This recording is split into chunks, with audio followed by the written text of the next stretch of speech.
Hola a todos, ¿cómo están? Yo soy Shaira, para quienes no me conocen, y para los que ya me conocen, bienvenidos una vez más a este canal.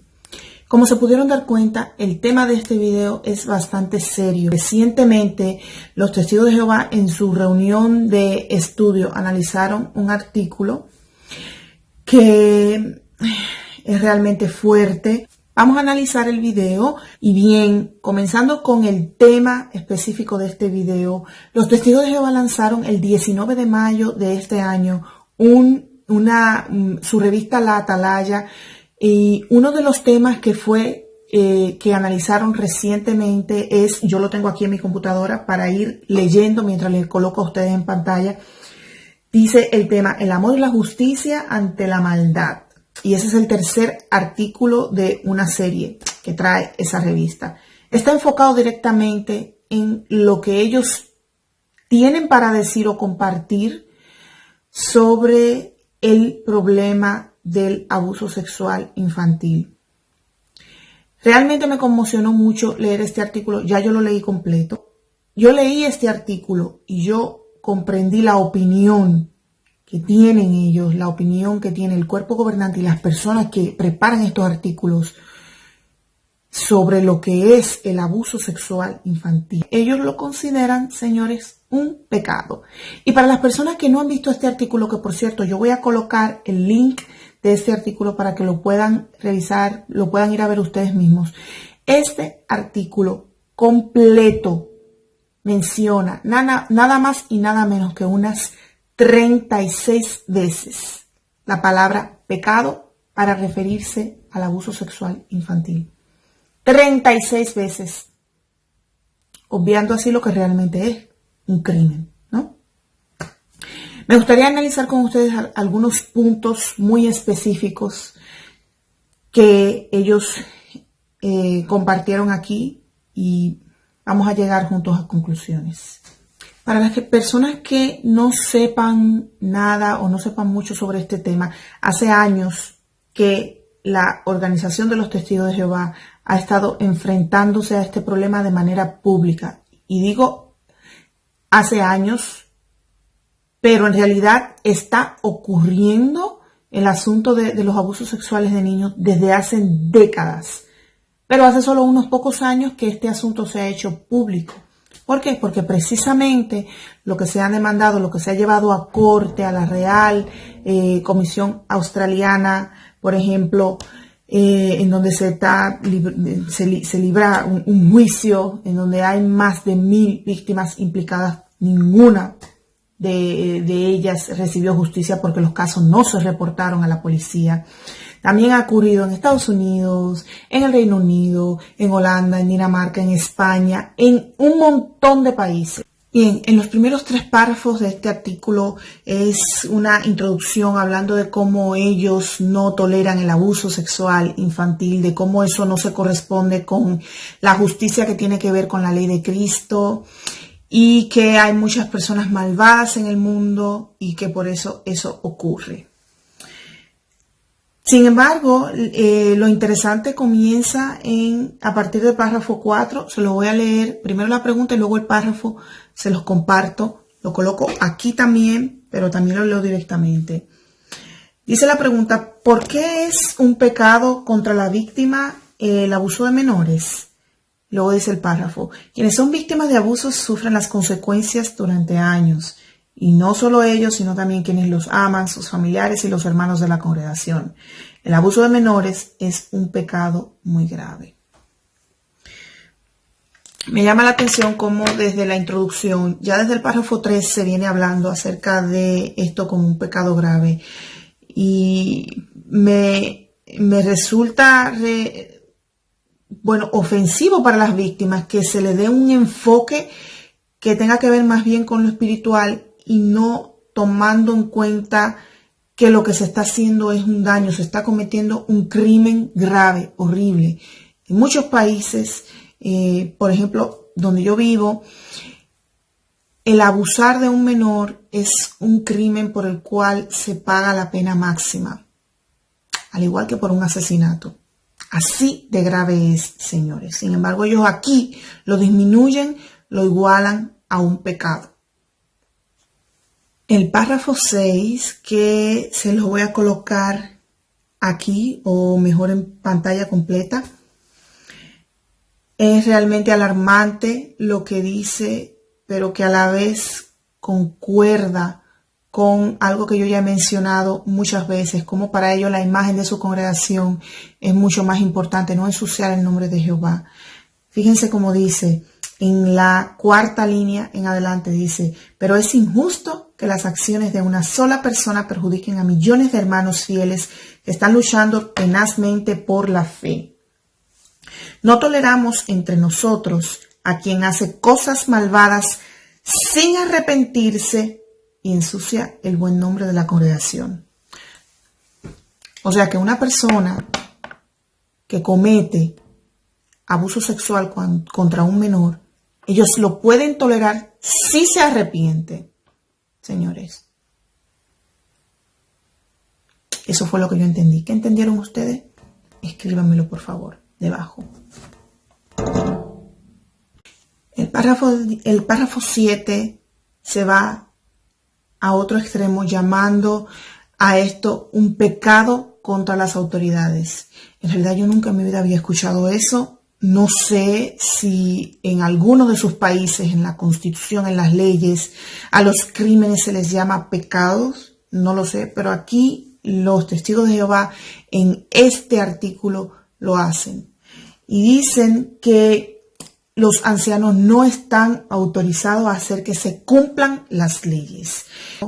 Aquí quien tiene mayor autoridad es la Watchtower, porque como dice aquí, los ancianos no están autorizados a hacer que se cumplan las leyes. A lo mejor lo que ellos quieren decir es que ellos no son quienes van a hacer que la persona pague. Por supuesto que no, por eso está la justicia de cada país. Sin embargo, esto es un arma de doble filo, porque tampoco son los ancianos cuando se enteren los llamados a que vayan a alertar a las autoridades primero. No. Ellos primero preguntan a quien ellos consideran su cabeza, ya sea el superintendente o la sucursal. Ahí es que ellos primero preguntan. El delincuente, el abusador de menores suelto por ahí, quizá abusando de alguien cercano, de un familiar, de un sobrinito, de un hijo, de un vecino, eso para ellos no es tan relevante como la pureza y el buen nombre de su congregación. Ni siquiera la víctima es tan importante como el hecho de que eso no salga afuera y no se sepa. El párrafo 8 vuelve y lo repite, leo textualmente. No cabe duda que una persona que forma parte de la congregación y abusa de un niño, arrebatándole su sentido de seguridad, le es infiel a Dios y ensucia gravemente su nombre. Por ese motivo vemos el abuso como lo que es, un crimen. No dice eso. Dice un pecado detestable. Vamos a dejarlo ahí. Y señores, cuando un niño es abusado, no simplemente se ha lastimado su integridad, se ha lastimado su cuerpo, se ha lastimado su inocencia, se ha lastimado su futuro. Que quede claro. No es tan simple, porque yo veo que este artículo deja al niñito o a la niñita en un último plano, cuando realmente en esta cuestión esa personita es lo más importante. El párrafo 9 menciona que a lo largo de los años el esclavo fiel y discreto le ha suministrado a ellos información, se ha orientado, se ha protegido en la congregación a los niños. Sin embargo, señores, yo les puedo decir a ustedes con total certeza que eso no es cierto. ¿Por qué? Porque yo estuve toda mi infancia ahí, toda mi adolescencia y los primeros años de mi vida adulta, y yo jamás en ninguna ocasión escuché que hubiera un programa especial que se encargue de vigilar estas cosas, de proteger a las familias, a los niños, de crear un ambiente que sea seguro con respecto a protegerlos del abuso sexual. ¿Qué sí hay? Sí hay comités de enlace con los hospitales, toda esa cuestión que tiene que ver con los asuntos de las transfusiones de sangre y los tratamientos médicos. Hay comités de construcción de salones del reino, de rescate y ayuda a las personas, a las víctimas de desastres naturales y esas cosas. Pero existe un comité dedicado a las víctimas de abuso sexual. No que yo sepa. Si usted sabe que existe uno, escríbamelo, pruébemelo y vamos a ver. Los párrafos 10 y 11 ya se desvían completamente del tema porque dejan de lado a la víctima de abuso sexual y se concentran en el criminal, a quien ellos llaman el pecador. Se habla acerca de cómo se debe tratar al rebaño, cómo se debe tratar a una persona que ha cometido un pecado, y dice que lo más importante es la santidad del nombre de Dios y que la persona que ha pecado recupere su salud espiritual. La persona que ha pecado, o sea, el criminal, la persona que ha abusado del niño sexualmente, lo más importante es el nombre de Dios y que esa persona recupere su espiritualidad. Todavía no se ha hablado del niño, todavía no se ha hablado de terapia psicológica, todavía no se ha hablado de un examen médico, todavía no se ha hablado de nada de eso. Y ya están hablando de cómo ayudar al pobre pecador. En el párrafo 13 habla acerca del proceder de los ancianos con respecto a las autoridades. Dice de entrada una mentira, que es si ellos denuncian a las autoridades y dice claramente sí, lo cual no es cierto. Luego incluso el mismo párrafo se contradice porque dice que lo primero que hacen los ancianos es comunicarse con la sucursal para pedir asesoramiento y proceder. Dice que es con el fin de garantizar el cumplimiento de las leyes, pero ya habíamos leído párrafos anteriores, 10 y 11, que el fin es la santidad del nombre de Dios y la recuperación del pecador. Así que hay un poco de discordancia en esto. Sin embargo, ellos afirman que sí obedecen a las leyes. Y no solo eso, dice textualmente en este párrafo: en los lugares donde existen tales leyes, los ancianos las obedecen. Estas normas no están en contra de la ley de Dios. O sea, si hay una ley que obliga a los ancianos de la congregación a denunciar, ellos denuncian. Si no, no denuncian. Ya párrafos 14, 15 va hablando acerca de cómo ellos tratan esta situación. No sé si usted que está mirando este video y que no es testigo de Jehová ha escuchado el asunto de los dos testigos. Puede ser que incluso si usted es testigo de Jehová tampoco lo haya escuchado, porque eso se encuentra, esa norma se encuentra en el libro de los ancianos, al cual solo los ancianos tienen acceso. Claro, la realidad es que está en Google, cualquiera lo puede descargar, formato PDF, yo ya lo descargué y pues he leído una gran parte. Pero este libro habla acerca de que en casos graves como el abuso sexual de un menor, hace falta 2 testigos del hecho si el acusado se niega. O sea, si el niño no tiene 2 testigos oculares de que eso ocurrió y la persona se sigue negando, no se le puede juzgar por algo que no se pudo comprobar por el hecho de haber 2 testigos. Lo cual es absurdo por demás porque ningún violador actúa con público. Así que en realidad es descarado. Me lo parece a mí, es descarado totalmente. Y en el párrafo 16 todavía vuelven y se contradicen ellos mismos cuando dicen que cuando se acusa a alguien de la congregación de abuso contra un menor, lo primero que hacen es asegurarse de cumplir las leyes. ¿No era llamar a la sucursal lo primero? Bueno. Luego preguntan que si el hecho de no haber 2 testigos significa que no le creen a la víctima. Y dicen que no significa que no le crean a la víctima.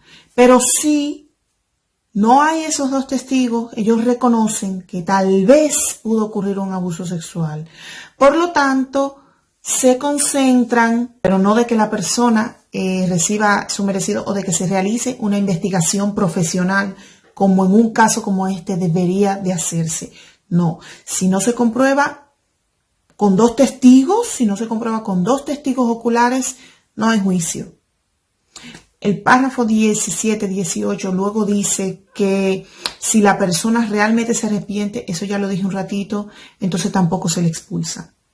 Así que lo más probable es que ese niñito posiblemente tenga que crecer y seguir pasando el tiempo y ver una y otra vez a esa persona participando de las actividades de la congregación, asistiendo al Salón del Reino, incluso reuniéndose con amigos de la congregación en común, como si nada le hubiese pasado.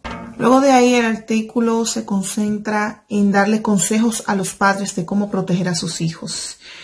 Y la verdad, sí es cierto que somos nosotros los padres los que tenemos que proteger a nuestros hijos. Sin embargo, es increíble, señores, es lastimoso cómo ellos, incluso con todo lo que está pasando, con toda la oleada de acusaciones de casos legales que se están llevando y todos los millones que han empezado a pagar a las víctimas en diferentes países del mundo, ellos todavía no se den cuenta del error tan grave, de cómo le están faltando a las demás personas a su alrededor, al prójimo, a quienes no son testigos, a las personas de su comunidad. Porque si usted se entera que su vecino de la izquierda ha abusado de un niño y usted no se lo cuenta a su vecino de la derecha, que tiene niños pequeños, entonces, ¿qué clase de individuo es usted? ¿Cómo cree usted que usted va a solucionar eso si no se lo dice a las autoridades, a quienes tienen que saberlo para proteger a las demás personas de la comunidad? No podemos ser tan egoístas, señores. Si una persona se entera de que un niño ha sido abusado y esa persona no va a alertar a las autoridades, esa persona se está convirtiendo en un cómplice. Está fomentando el que eso siga sucediendo a ese niño o a otros niños también. Yo no creo que esto sea una cosa que haya que repetirla tanto, señores. No lo creo. En realidad, este artículo me parece vergonzoso, me parece nefasto. No lo sé cómo padres de familia se sentaron a escuchar esta información, a comentarla y la aceptaron. Ahí se puede ver el nivel de control mental que tienen y cómo están de adoctrinados, pero yo en realidad no lo soportaría, no lo permitiría. Y le digo a ustedes, si les interesa, les voy a dejar el link para que lo puedan leer y ustedes mismos llegar a sus conclusiones, señores. Vuelvo y les repito, como en cada video, busquen, investiguen, lean, pregunten, no se queden con una sola opinión y por supuesto utilicen el sentido común, señores, y su sentido del deber con la sociedad, que no está de más. Gracias por estar conmigo en esta ocasión y nos vemos en un siguiente video. Bye.